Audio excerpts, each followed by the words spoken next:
The first time you order takeaway food over the phone as a young person, it's scary. But after you do it a few times, it gets easier and easier and ends up becoming so easy, you wonder why you were scared of it in the first place. The same goes for life. We convince ourselves some things are too scary for us to even try. So we've lost before we even start the race. But once we look that fear in the eye and give those things a crack, they can often be so easy that we're embarrassed to say that we were scared of them in the first place. Our guest today, Tristan Smith, CEO of the Mitchell Youth Leadership Forum, is a first-hand example of how confronting small fears over and over again and proving that you can overcome them gives you enough confidence to find success. According to Tristan's mum, he was a shy little boy with gorgeous curls, a bit of an uncertain kid. He wasn't sure what kind of value he could offer the world, but rather than sink into his shell and get consumed with negativity, he metaphorically picked up the phone and rang and ordered a takeaway pizza, rather than do it over Uber Eats. He joined the Lions Club, travelled around the world with friends to Disneyland and Las Vegas, and he started doing some volunteering work for youth leadership groups. The end result of all that is that Tristan is now in charge of one of those youth leadership groups. Tristan Smith joins us on Everyday Greatness. Tristan, welcome. Thank you for joining us. Thanks so much, Barnaby. Pleasure to be here. So tell us about how you saw the world as a young child. What were your fears and uncertainties? Yeah, that's a great question, Barnaby. As you mentioned, I was very much a quiet and shy young person, particularly going through primary school and into high school. I had an older sister who was very much the creative and the dancer and performer, so I was very happy to kind of stay away from that and be in the background or be the supporter along the side and not be the one in the spotlight. But with that, I probably would have absolutely dreaded doing something like this or doing any kind of public speaking. And that's something where, as a young person, that was really, absolutely really daunting for me to do that, to step outside and be in the spotlight or to, have a microphone in front of me and to be standing up and talking to people. So, that was probably very daunting as a child. But it's definitely something that's evolved and changed over the years and as confidence has developed and grown. It has noticeably evolved and changed. You're a very confident young man. But what steps did you take practically when you had those fears and uncertainties to get out of your comfort zone and do the things you weren't sure you could do?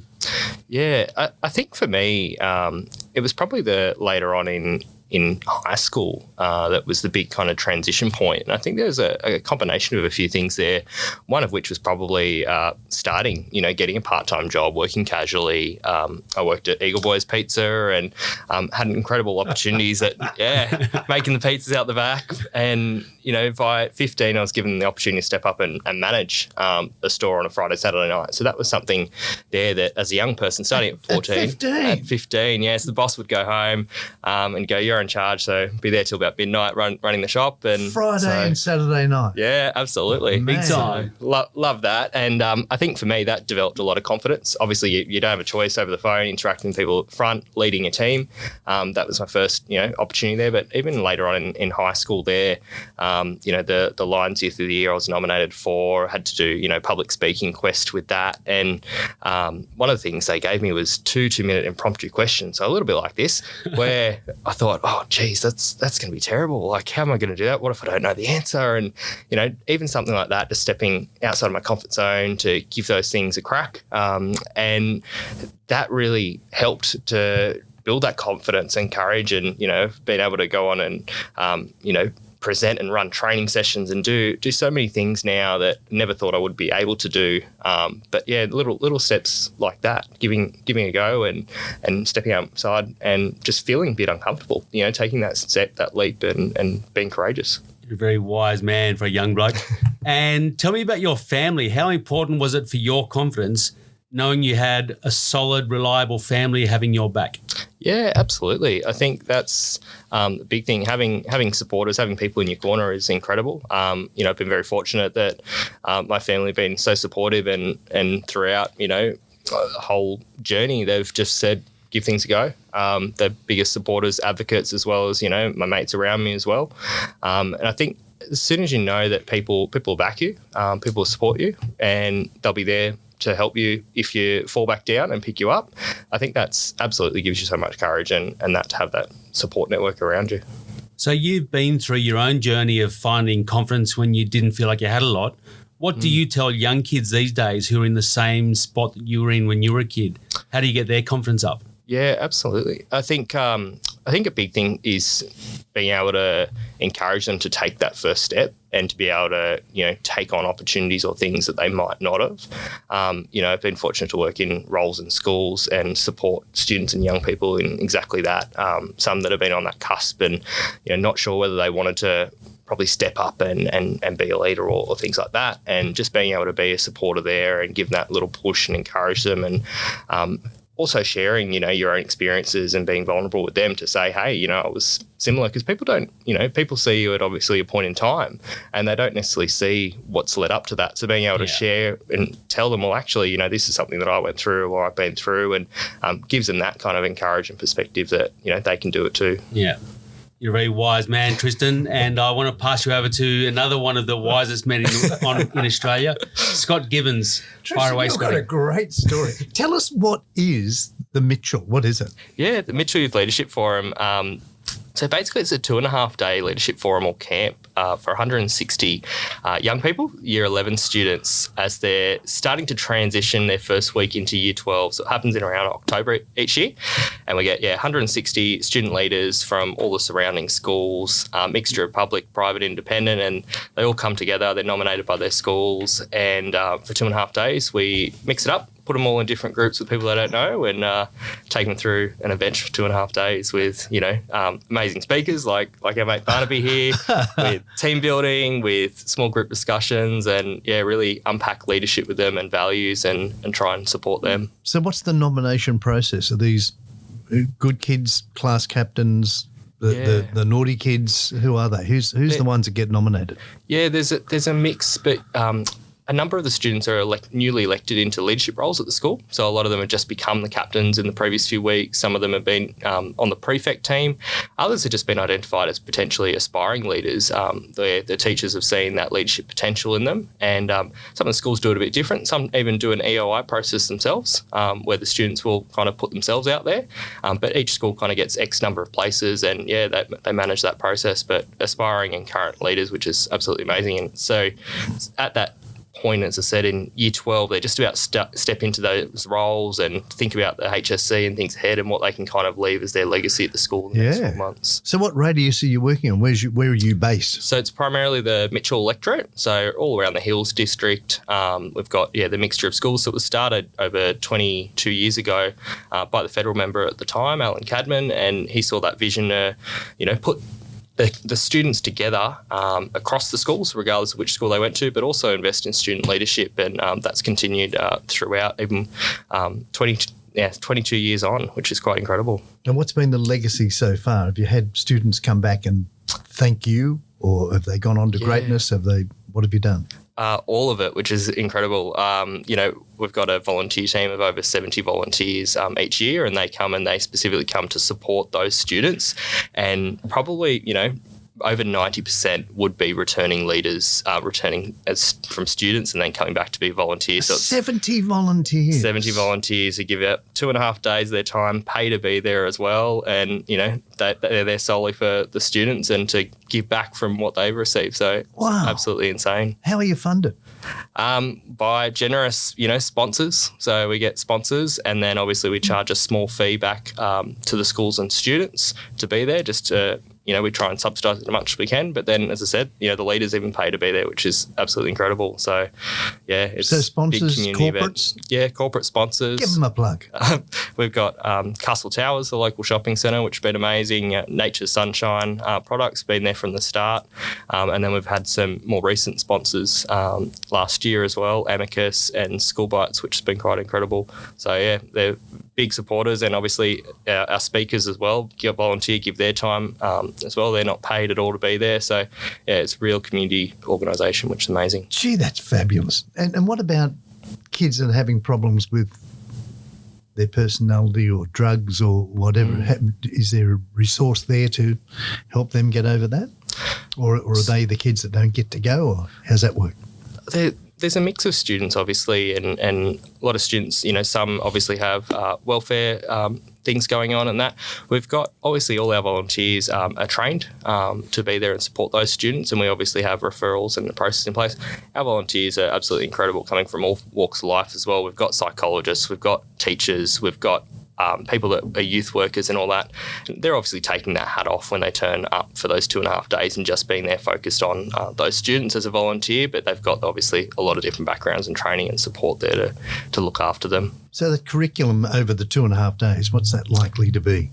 So a lot focused around obviously leadership and particularly values. So it's not often that, young people really get that opportunity to think around values. So our values at the forum are service, integrity and courage. And we say that they're kind of fundamental to leadership to underpin that. And obviously service, we have a service component of the program where actually on the Saturday we go out to community service, and that's to either a Minya, the retirement village there, or McCall Gardens, which are men's homes for disabled men. And the students are split off into groups and go and actually volunteer on that Saturday to give back and display that value of service. This is in the 2.5 days? Yeah, in the 2.5 days. Very crammed 2.5 days. So the 2.5 days, you're taking them out to... Yeah, off-site. Oh, that's so good. And for a lot of those young people, unless they've had, a grandparent, they may not have sat down and had a conversation with an elderly person before, and, or someone that has a disability. And so it's quite, a huge opportunity for some of them to be able to do that. They might have had a support class or support unit at their school, but otherwise, that chance to actually go off into the community and even just have a conversation with them is incredible. You're good. I got a great team. Well, yeah. Now there's a good man. That's a good boss that vows for the team. So as far as the people finding out more about you, do you have a website? Yeah, absolutely. It's mitchellylf.org.au. We've got Instagram, we've got Facebook, and yeah, absolutely. So Mitchell YLF for Freddie. .org.au. So if you want to find out more, if you want to donate, I guess you take donations. Absolutely. And if you want to be another sponsor for them, then that would be a terrific thing. I reckon that's worthwhile because you're helping the youth. Absolutely. Good job, you. Thank you.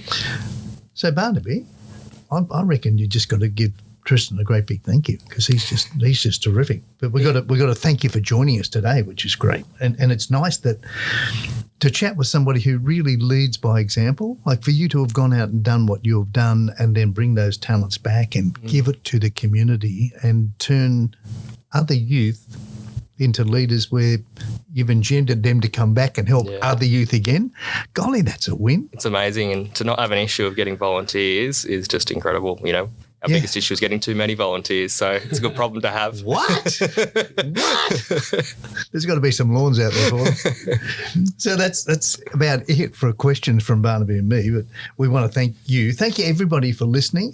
We want to have there's more things that we can talk about, but I reckon if they just go to do that website one more time. It was mitchellylf.org.au. Yeah, I reckon that's worthwhile because that's where we've got to go, isn't it? That's where we've got to go. Go to that website. So thank you to Tristan for joining us, and thank you to the ARA Group for being our major sponsor for the 6th year in a row. Have you got any more final questions, Barnaby? I might ask you one, if that's all right, before we of course. completely wrap up. So you gained confidence as a young kid by doing those small things and confronting things you weren't sure about. Have you seen in your program young kids who thought before going into an activity, there's no way I'll be able to do this? Have you seen them do it and the penny drop in their head and you see them push their shoulders back and their heads up and they could conquer the world? Yeah, absolutely. And it's incredible that 2.5 days you think you can have an impact like that. So we'll see that from the first night on the Thursday. They get together there. They're all of a sudden they're given a cap, which is their 20 different coloured caps, their identity for the 2.5 days, and they're put with strangers. And they've got to stay in sleep in the same room, these strangers, the next night and the night after. And all of a sudden, they go from not knowing each other to crying at the end of the 2.5 days. They don't want to leave each other because they've built that bond and strength. But watching the kids progress throughout is quite incredible to see them on the Friday with the team building activities. You see some students that are a bit quieter the first night, all of a sudden starting to step up. You see by the end of it then others on the Saturday community service then really taking that opportunity to step up, take the lead and interact with the residents. But yeah, we've seen that absolutely throughout the forum, 2.5 days, and then even just the comments we get from the students at the end and testimonials back from them saying that it's a life-changing, 2.5 days for them, or it's changed that, I think last year one of the students said that it changed, it gave them purpose. They now understand kind of their why and, it's changed the trajectory of their life basically, which is absolutely, insane and incredible that, 2.5 days can do that. And thanks to our volunteers. That's sensational. That just shows the value of the small, fluffy, intangible stuff in life. Absolutely. Tristan, thank you so much for joining us. And I'm going to throw back to Scott to wrap things up. Tristan Smith, thank you. You're just terrific. And when we say thank you to Tristan, we really mean it. But we also got to thank the ARA Group. They've been our major sponsor now for 6 years in a row. And we've got to thank you, of course, for listening, because we hope that we've helped you become a better everyday Joe or Joanne Baker Donuts. So you can listen to Everyday Greatness next week, where we'll be trying to find out if you have to be pushy and aggressive to get ahead in business, or is creating a good, solid culture enough. And we'll be speaking to legendary Sydney Swans coach and founder and director of Performance by Design, Paul Roos. Oh, you got to listen to that. You got to listen to that. We'll also talk to the Chief Operating Officer of Terrell's Wines. There you go. That'll be Chris Terrell, and he's and we'll host the Culture of Leadership podcast with Brendan Rogers. So that'll be fun. So we hope that you can join us for those ones. And if you can find out, just go to the show. You'll go to Everyday Greatness page at barnabyhowarth.com.au. That's barnabyhowarth.com.au. Follow us on Facebook, Instagram, YouTube, or LinkedIn. Again, thanks for listening today. This is Scott Gibbons and Barnaby Howarth. Thanks. We'll see you next time. Thank you. Thanks, Tristan.